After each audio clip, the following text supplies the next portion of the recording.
Hey guys, welcome back to my channel. और आज हम डिस्कस करेंगे बिजनेस स्टडीज का नेक्स्ट टॉपिक और वो है कैरेक्टरिस्टिक्स ऑफ बिजनेस, जिसको हम नेचर ऑफ बिजनेस भी बोलते हैं। तो पहला पॉइंट है business is an economic activity.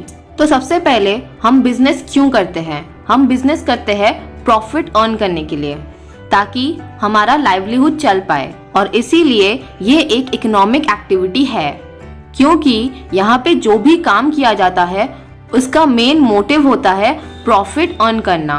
अब सेकेंड पॉइंट है प्रोडक्शन और procurement of goods and services. तो सबसे पहले प्रोक्योरमेंट का मतलब क्या है?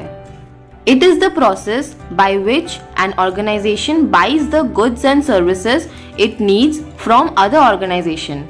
इसका मतलब जब एक बिजनेस ऑर्गेनाइजेशन दूसरे ऑर्गेनाइजेशन से गुड्स एंड सर्विसेज लेता है या परचेज करता है अपने नीड के हिसाब से, तो उसको हम प्रोक्योरमेंट बोलते हैं। सारे बिजनेस एंटरप्राइजेस या तो गुड्स एंड सर्विसेज को प्रोड्यूस करता है या फिर उन गुड्स एंड सर्विसेज को दूसरे प्रोड्यूसर से प्रोक्योर करता है। यहाँ पे गुड्स यानी कंज्यूमर और इंडस्ट्रियल गुड्स एंड सर्विसेज यानी transportation, banking etcetera. Third point है इसका सेल्स और exchange of goods and services for the satisfaction of human needs. Business में हमेशा सेल्स और एक्सचेंज का सिस्टम इन्वॉल्व रहता है।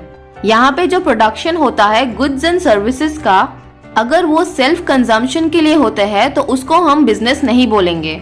यहाँ पे self consumption means to consume for our own benefit, मतलब अपने लिए जब हम कोई चीज यूज करते हैं या खरीदते हैं उसको हम सेल्फ कंजम्पशन बोलते हैं। जैसे कि फॉर एग्जाम्पल जब एक फार्मर क्रॉप कल्टीवेट करता है और अगर उसने अपने लिए कंज्यूम किया तो इसको हम बिजनेस नहीं बोलेंगे, लेकिन अगर उसने उन क्रॉप्स को बेचने के लिए यूज किया तो उसको हम बिजनेस बोलेंगे।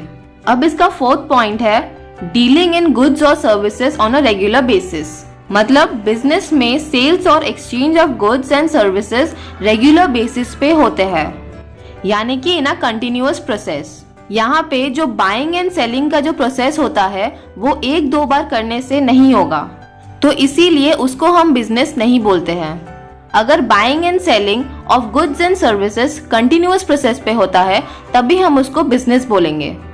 जैसे कि फॉर एग्जाम्पल अगर एक इंसान एक बार अपने घर को बेचता है एंड फिर बदले में एक नया घर खरीदता है तो इसको हम बिजनेस नहीं बोलेंगे।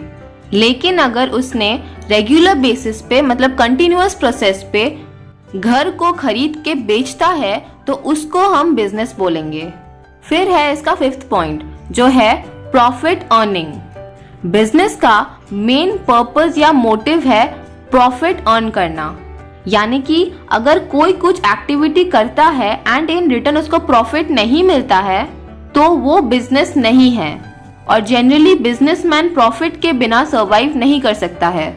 इसका लास्ट पॉइंट है अनसर्टेनिटी ऑफ रिस्क। बिजनेस में रिस्क फैक्टर हमेशा इन्वॉल्व होते हैं। बिजनेस में आपके लॉस होने के चांसेस बहुत होते हैं, क्योंकि इसमें हमेशा प्रॉफिट होगा इसकी गारंटी नहीं होता है, और एक बिजनेसमैन हमेशा प्रॉफिट अर्न करेगा ये पॉसिबल नहीं है, क्योंकि कभी कभार मार्केट कंडीशंस चेंज होते हैं, फैक्ट्री में स्ट्राइक आ जाता है, तो तब इन सब रीजंस की वजह से बिजनेस को लॉस होने के चांसेस है, और इसीलिए बिजनेस में हमेशा रिस्क इन्वॉल्व होते हैं।